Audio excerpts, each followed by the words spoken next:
Ela caiu dentro de um buraco gigantesco, tomou uma poção suspeita e depois percebeu que estava num mundo completamente louco, surtado, cheio de gente maluca, plantas, psicodélicas e animais que falam.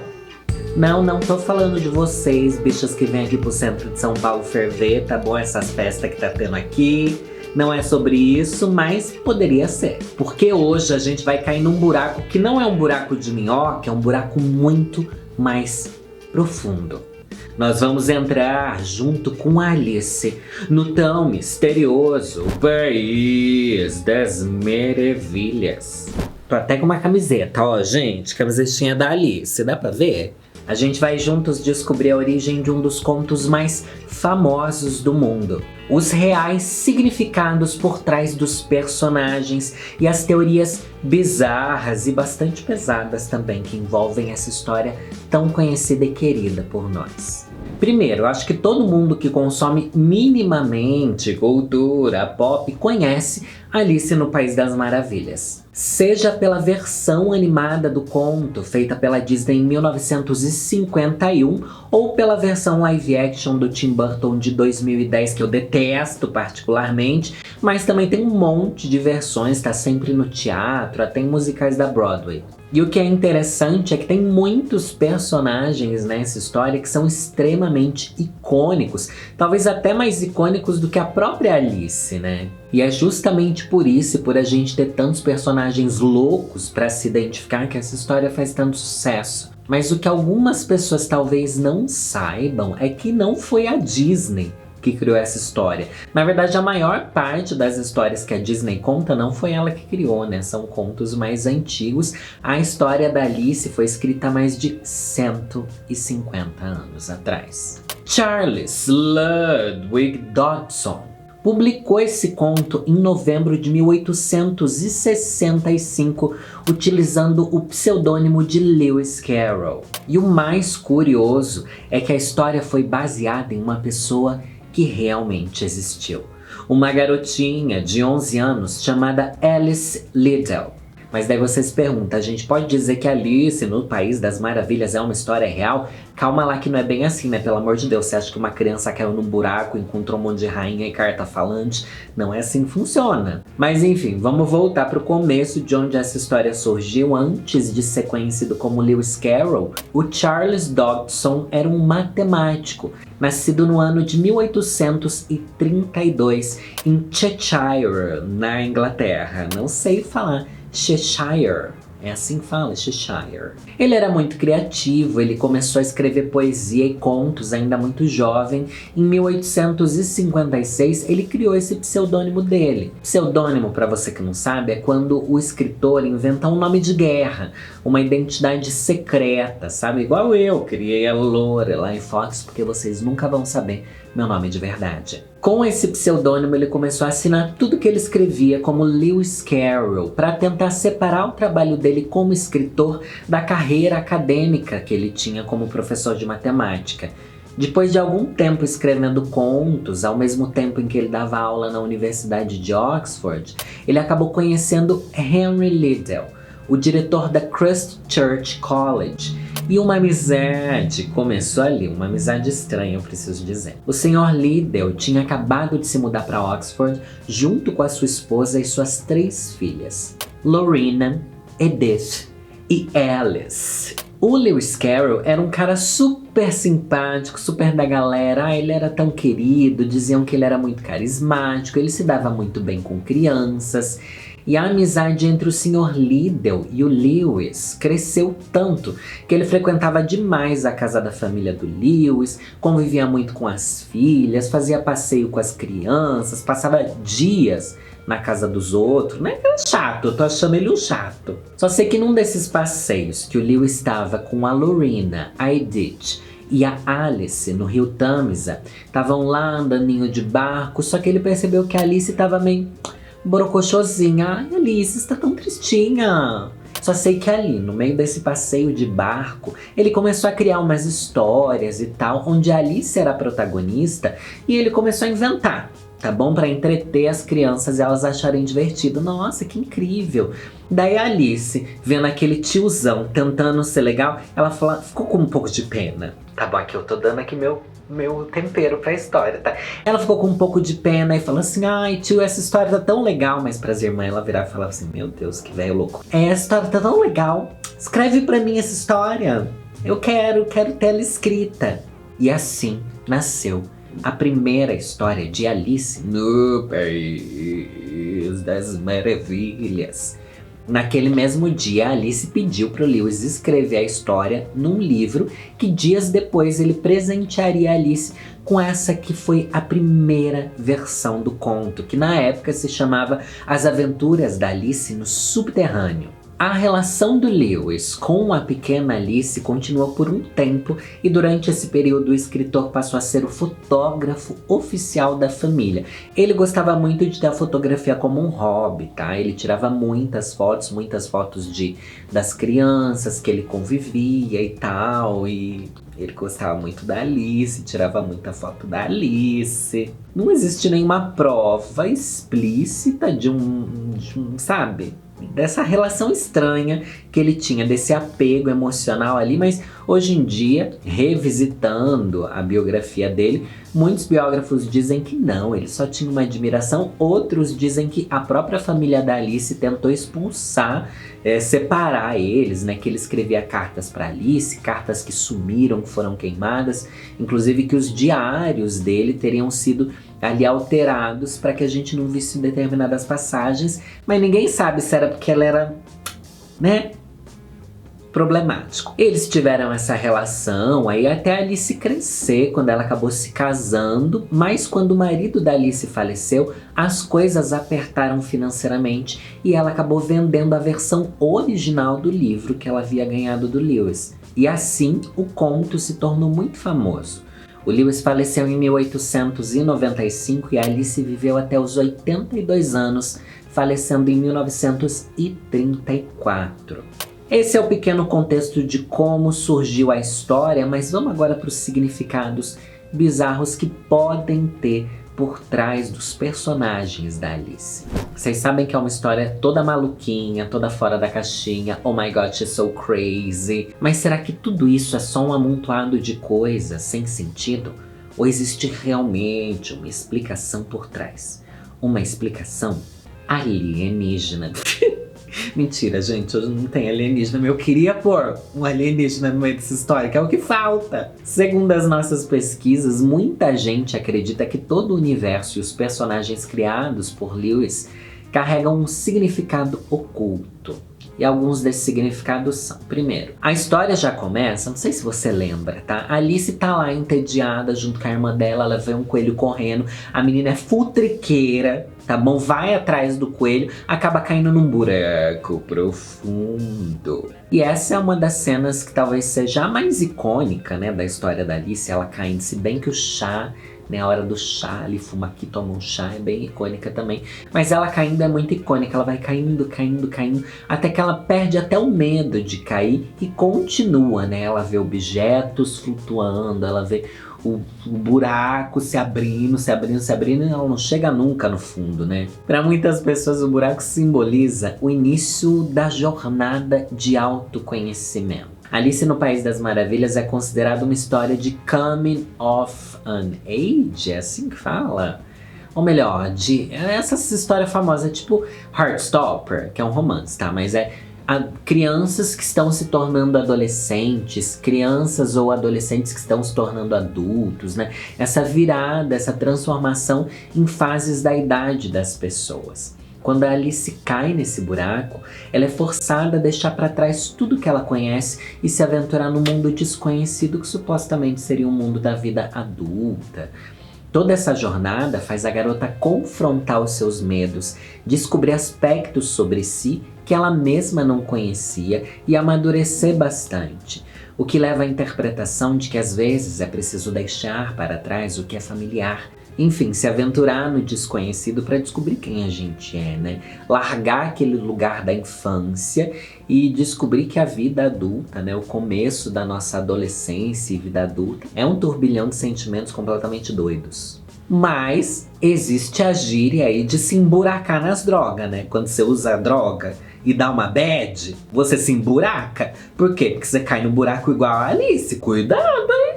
A gente ainda vai falar aqui da teoria das drogas, mas vamos agora explicar sobre o Coelho Branco, que é um dos primeiros personagens que a gente conhece, e é ele que conduz a Alice até o buraco que leva ela ali para o País das Maravilhas, né? De início a gente já percebe que ele não é um coelho simples. Ele parece sempre atrasado para algo, olhando para o relógio o tempo todo e correndo para lá e para cá de forma inquietante. Sem contar que ele é um coelho que fala, usa roupa e relógio, né? Tá tudo bem?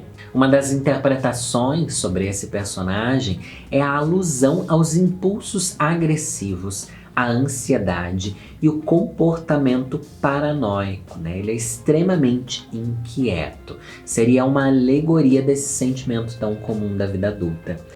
Chora divertidamente, tá? Jamais será.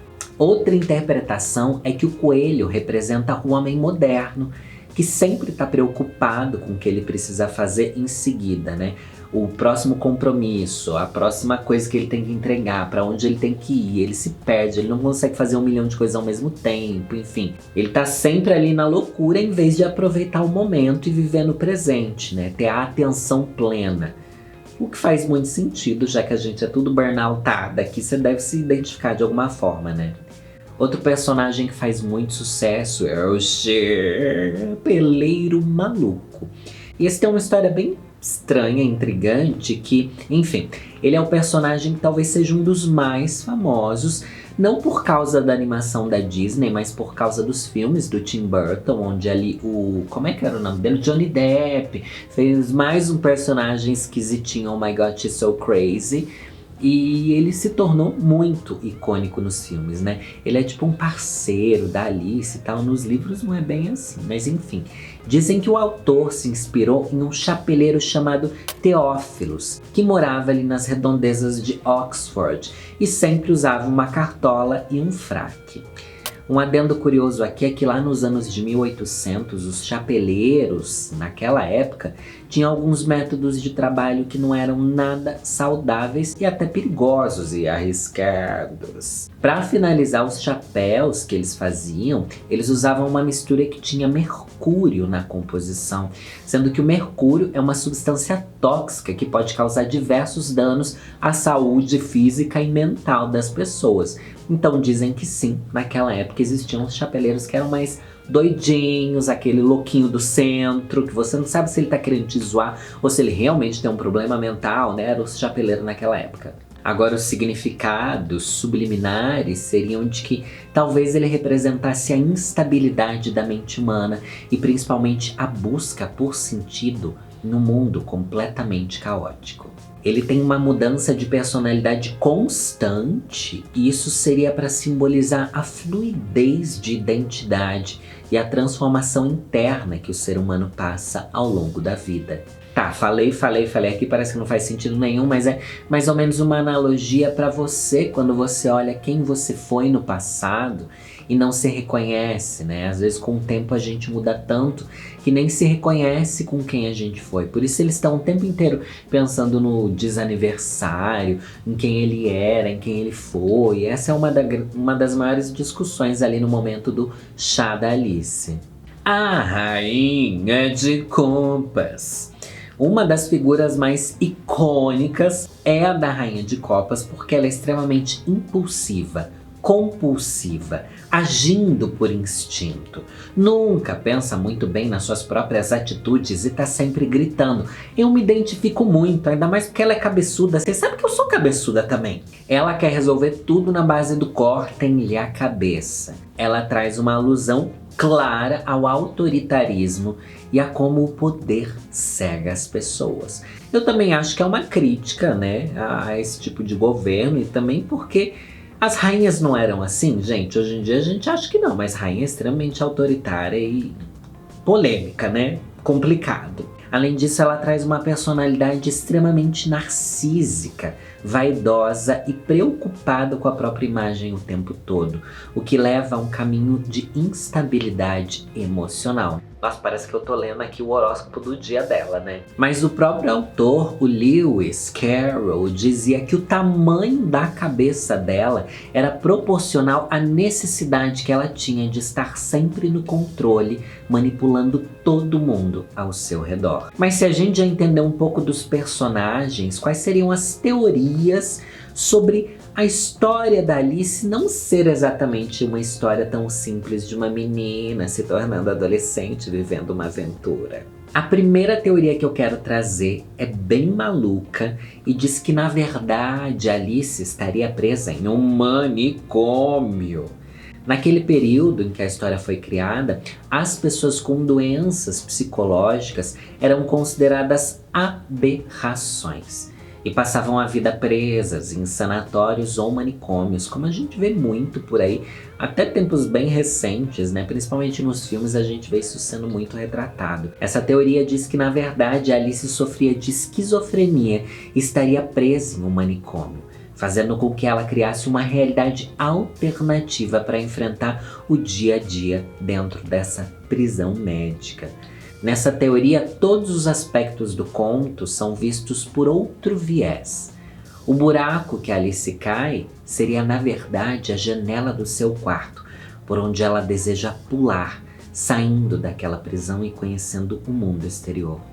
O coelho representava o tempo e a forma como Alice desejava que seu período ali passasse com mais rapidez. E o quanto ela ficava ali perdida no tempo mesmo, vendo todos os dias sendo iguais dentro do claustro. A Rainha de Copas, de acordo com essa teoria do sanatório, representaria a enfermeira-chefe do manicômio. Uma mulher autoritária e cruel que obrigava a Alice a fazer coisas que ela não queria. O chapeleiro era outro paciente e o único amigo da Alice, mas que sofria de bipolaridade. Uma hora sendo um amigo bondoso e carinhoso, e outros momentos sendo grosseiro, lembrando ela da sua vida miserável. Ai, como qualquer homem, né? O mais obscuro seria a figura do gato sorridente, ou Cheshire Cat. Segundo essa teoria, ele representa um dos enfermeiros, o único que Alice confiava, mas que traiu sua confiança quando começou a agredir e abusar dela. E ele fazia isso sempre com um sorriso no rosto. A lagarta azul representaria seu terapeuta que trazia perguntas que ela não conseguia responder e que a fazia questionar da sua realidade.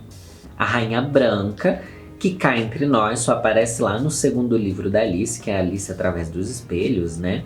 Ela simboliza a figura materna da Alice, que sofreu por ter que abandonar sua filha em um sanatório, mas que seguiu vivendo uma vida normal depois disso.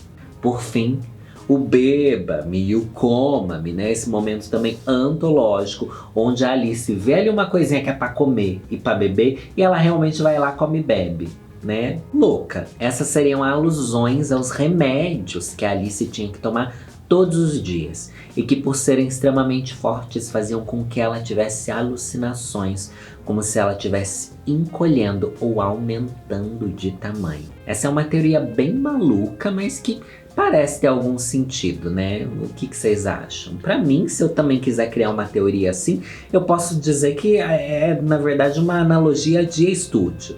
Eu sou a grande rainha de lá, não, na verdade, a blogueirinha é a rainha da GTV, né?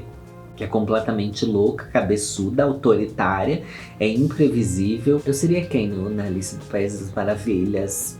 Ah, eu acho que eu sou a Alice mesmo, já que eu sou protagonista da minha própria história. Tá bom, vamos para outra teoria, a do conto com a ciência. Em 1955, o psiquiatra britânico John Todd descobriu um distúrbio psicológico caracterizado por distorcer a percepção visual do corpo, do ambiente e da experiência de tempo, e nomeou esse distúrbio de Síndrome de Alice no País das Maravilhas. Esse é um distúrbio muito raro, mas que faz com que a pessoa comece a perceber seu próprio corpo e também o dos outros com distorções. Pacientes relataram ter a sensação de que partes do seu corpo começavam a mudar de tamanho, como o pescoço se alongando, dedos crescendo e a cabeça aumentando. Outros pacientes têm a percepção de que, na verdade, o espaço em volta deles é que começa a se alterar, sentindo algo como se o ambiente estivesse mudando de forma, os objetos ficando mais perto ou indo para longe. Grant Liu, uma neurologista da Universidade da Pensilvânia, estudou o fenômeno e disse que já ouvi pacientes dizendo que as coisas parecem de cabeça para baixo, ou inclusive que suas mães estavam ali do seu lado, quando na verdade elas estavam do outro lado da sala. Também existem casos onde a pessoa passa a perder a noção do tempo e perceber que tudo está em câmera lenta ou em movimento acelerado, ou pior, de que estão presas num loop temporal. Você tá se identificando, né, maconheira? É, eu sei que você tá aí, você que usa vários alucinógenos, tá falando, nossa, eu tive várias coisas disso, tá? Mas daqui é distúrbio, não tô falando por causa de substâncias. Esse distúrbio geralmente é acompanhado de fortes dores de cabeça e uma enxaqueca que não passa nunca. Lewis Carroll descrevia em seus diários a luta que ele tinha vivendo com uma enxaqueca que perseguia ele diariamente, o que levou muitas pessoas a acreditarem que ele tinha esse distúrbio descrito e que utilizava a própria perspectiva da vida dele para colocar dentro da história, já que toda a sua obra, seus desenhos e suas histórias são sempre repletas de personagens com membros do corpo bem pequenos ou grandes e tutupom, ou lugares mesmo distorcidos, né? Alice chega em lugares que uma hora a casa fica muito pequena, outra hora fica tudo muito grande, ela não alcança em cima de uma mesa, mas depois tudo fica pequenininho, enfim, um surto. Os médicos que estudaram esse fenômeno suspeitam, por sua vez, que a síndrome pode ser provocada por uma atividade anormal nos lobos parietais, uma parte do cérebro que é responsável pela consciência espacial que distorce o senso de perspectiva e distância.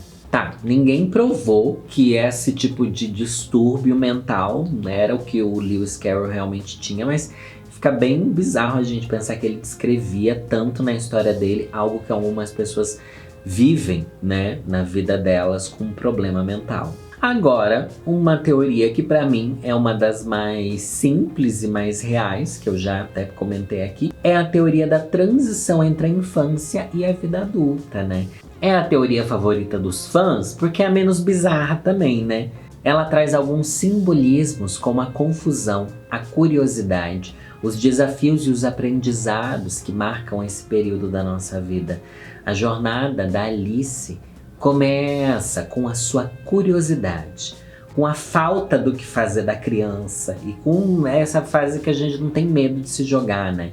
Ela persegue o coelho, cai num buraco profundo, o que poderia ser uma metáfora para as curiosidades naturais das crianças e o desejo de explorar o desconhecido. Porém, isso leva ela a enfrentar um novo mundo cheio de confusão, complexidade e pessoas doidas. E gente preocupada com o trabalho, né? Porque é um monte de profissão ali, né? Dentro da história, Alice frequentemente se questiona sobre quem ela realmente é. Mas especificamente quando ela muda de tamanho. Essas transformações físicas representam as mudanças psicológicas e emocionais da adolescência. Aquele período que a gente vira emo. Aquele período que a gente, né, ou vira emo ou vira drag, né, bicha?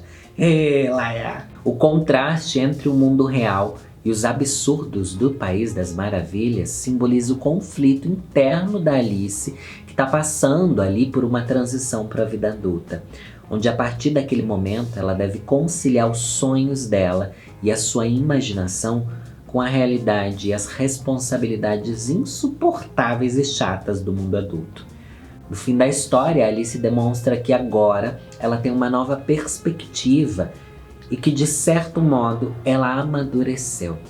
Ela descobriu quem ela realmente é, aprendeu a falar por si mesma e a questionar autoridades, o que faz com que ela comece a agir com mais autonomia e confiança, e é assim que ela consegue sair do caos da adolescência, ou melhor, sair do País das Maravilhas e voltar para o mundo real. Existe também uma teoria sobre Alice no País das Maravilhas ser sobre viagens psicodélicas e drogas. Nos anos 60 começaram a dizer que o Lewis teria escrito o conto como uma alusão ao mundo das drogas porque ele mesmo estaria sob o efeito delas. É fato que a gente sabe que a Alice come ali cogumelo, que tem a lagarta que fica fumando e brisando e falando coisa doida, né? Ela tem ali os pensamentos chapados dela. Mas dizem que todas essas coisas bizarras seriam na verdade resultado das fisões psicodélicas da Alice